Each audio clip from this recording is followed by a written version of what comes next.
بسم الله الرحمن الرحيم. ان شاء الله النهارده يا ولاد هقدم لكم فكره بسيطه ازاي نجيب نصف الاعداد العشريه بشكل بسيط. طبعا ده ينفع لمرحله تانية وكمان المرحله اولى. وتعالوا بينا نشوف طريقه سهله جدا ازاي نجيب، لو هو مثلا قدامنا شكل زي اللي احنا شايفينه معين مثلا وجايب لنا اقطار زي ما احنا شايفين. القطر كله كامل يساوي كام؟ 4.5.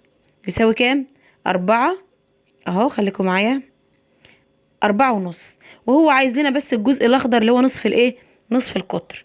نجيبها ازاي؟ الفكره مش ان انا جايبه اشكال دلوقتي، انا الفكره ان انا عايزه اجيب نصف الايه، العدد العشر اللي معايا. فانا اقول مثلا 4.5، هفككهم وبعدين اجمعهم في منزل واحد. طيب إيه، انا هاجي كده اخد من عند 5/10 وانزلها واشوف هفككها ازاي او هجيب نصها ازاي. الخمسة ديت الاول لازم احط علامة عشرية هنا الاول، لان الخمسة بعد منها علامة عشرية 5/10. واروح جاي كده على الخمسة، الخمسة ده عدد ايه؟ فردي. هشيل منها واحد واخليه هنا على جنب. تمام. والخمسة خليها 4. طيب بس خدوا بالكم انا حطيت علامة عشرية، اي عددين هيجوا بعد كده في القسمة او قسمتهم نصين هيتحطوا قبل العلامة العشرية. الاربعة نصها كام؟ نصها 2. والواحد اللي شلته من الخمسة نصه كام؟ نصه 5. يبقى نص ال5/10 25/100. ونص الأربعة كام؟ هجمعهم احط بينهم علامة زائد. ونص الأربعة 2. واروح جاية كده عاملة منزل صغير اهو، واروح مجمعاهم ومصلحاهم على بعض بعد ما كنا خليناهم يتخاصموا. واقول ايه؟ الخمسة 25 من ايه؟ من 100. هنزلها زي ما هي، واروح جاية كاتبة العدد الصحيح اللي هو الاتنين بعد العلامة. يطلع نص ال4.5 كام؟ 2.25%. طيب هنمسح دي ونشوف ازاي هنجيب ال6.5.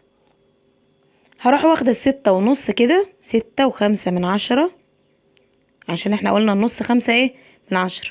واجي افرقهم عن بعض واعمل كده برضو. الخمسة عدد ايه؟ عدد فردي. اروح شايلة منها واحد اخليه على جنب واقول الخمسة اصبحت 4. ومنساش انزل اول حاجة العلامة. واقول الاربعة نصها كام؟ نصها 2. الواحد نصه كام؟ نصه 5. تمام. 5 ازاي؟ ما احنا قلنا قبل كده نص الواحد 5/10. طيب وهو في اصلا علامة يبقى نحطه مع العدد اللي هو إيه حللناه، اللي هو الخمسة اصبحت 4. حللناها ونزلها 2. تمام. طيب يعني هما العددين هيتحطوا قبل الايه، قبل العلامة. والستة نصها كام؟ 6 نصها 3. واروح عاملة كده عملية جمع وانزلهم في منزل مع بعض واجمعهم. هقول التلاتة اهو، ممكن انزل الاول العدد الصحيح واحط العلامة واحط ال25 ايه من 100. يبقى 6.5 تساوي 3.25%.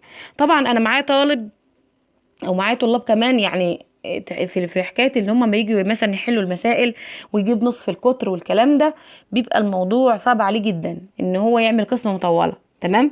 يعني مثلا يجي يقول لك 4.5 مثلا على 2 عشان يجيب نص القطر.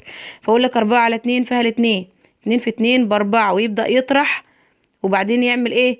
هينزل العلامه فوق ويقوم قايل ايه؟ 5/2. المهم ان هو بيدخل في موال طويل. انا حاولت ان انا اوفر عليه الحكايه دي والحمد لله جابت معاه نتيجه. فاحنا زي ما انتم شايفين انا باخد العلامه العشريه انزلها الاول، وبعد كده اقسم الخمسه الى مرحلتين. مره اقسمها 4 اللي هي نصها 2، والواحد نصه 5/10 بحطه قدام الاتنين ومحطش علامه وراه. ليه؟ لان انا اصلا عندي علامه حطيتها من البدايه خلاص. وبكده يكون خدنا فكرة بسيطة، وإن شاء الله يا رب تكونوا استفدتوا منها. الحلقة بسيطة وقصيرة، بس يعني أنا حاسة إن هي إن شاء الله تستفيدوا منها بإذن الله، ويا رب تكون عجبتكم. وأي طلبات أي حاجة سيبوها في كومنتات تحت الفيديو، وإن شاء الله هشوفها وأرد عليكم بإذن الله.